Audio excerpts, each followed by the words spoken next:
উদ্যোক্তা হওয়া এটা অনেকটা মাতৃত্ব স্বাদ গ্রহণের মতো একটা ব্যাপার। একটা ব্যবসার বা একটা উদ্যোগের সিদ্ধান্ত নেওয়ার ব্যাপারটা এরকম যেন আপনি প্রথম বাবা হয়েছেন, প্রথম মা হবেন, এরকম একটা সিদ্ধান্ত গ্রহণ যখন নিতে যাচ্ছেন। আমাদের মা, আমাদের বোনরা জানেন যে কমপক্ষে 10 মাস, 10 দিন, কখনো কখনো 7 মাস একটা বাচ্চাকে পেটে ধারণ করে কি অজানা শঙ্কা, ভয়, যন্ত্রণা, স্বাভাবিক জীবনযাত্রা জলাঞ্জলি দেয়া, মৃত্যু ভয়, সব কিছুকে উপেক্ষা করে, সব কিছুকে সাথে নিয়ে এরকম একটা সিদ্ধান্ত নেয় যে আমি মা হব। বিজনেস বা উদ্যোগও কিন্তু একই রকম। সেখানে ভয় আছে, আতঙ্ক আছে, হেরে যাওয়ার সম্ভাবনা আছে, পড়ে যাওয়ার সম্ভাবনা আছে, ফেল করার সম্ভাবনা আছে, নিঃশেষ হয়ে যাওয়ার সম্ভাবনা আছে। সেগুলো সব কিছু মাথায় রেখে একটা উদ্যোগ গ্রহণের সিদ্ধান্ত নেয় একজন তরুণ বা একজন তরুণী। এটা একই রকম।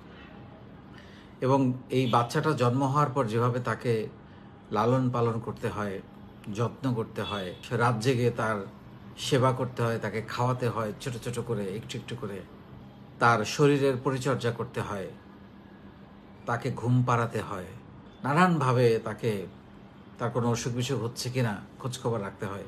বিজনেসও একই রকম, শুরুটা এবং সবসময় যত্নের দরকার, পরিচর্যা দরকার, তার গ্রোথের দিকে খেয়াল রাখা দরকার।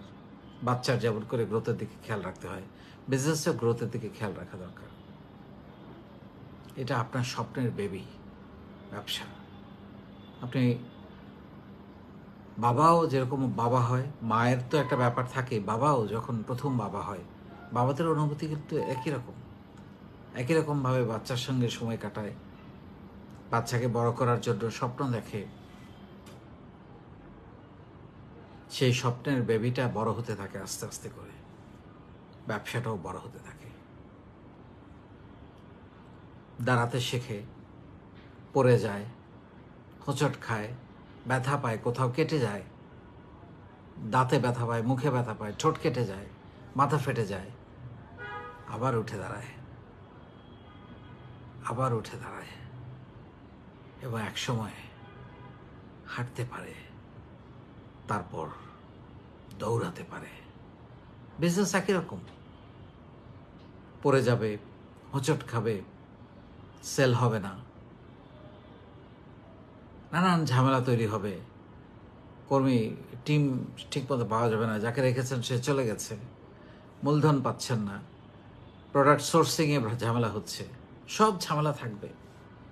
কিন্তু একসময় সব কিছু নিয়ন্ত্রণে চলে আসবে অভিজ্ঞতার কারণে, কাজ করতে করতে এগিয়ে যাওয়ার কারণে, কাস্টমার বাড়ার কারণে, ক্যাশ ফ্লো সুন্দর হওয়ার কারণে, গ্রোথ হওয়ার কারণে একদিন দৌড়াতে থাকবে বিজনেসও।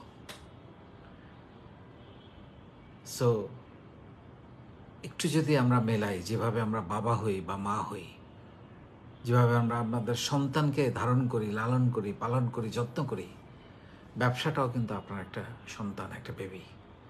সেভাবে দেখলে আপনি ব্যবসাটাকেও একদিন যত্ন করে করে, দেখভাল করে করে, আদর করে, ভালোবেসে, জান দিয়ে ভালোবেসে একদিন অনেক বড় করতে পারবেন।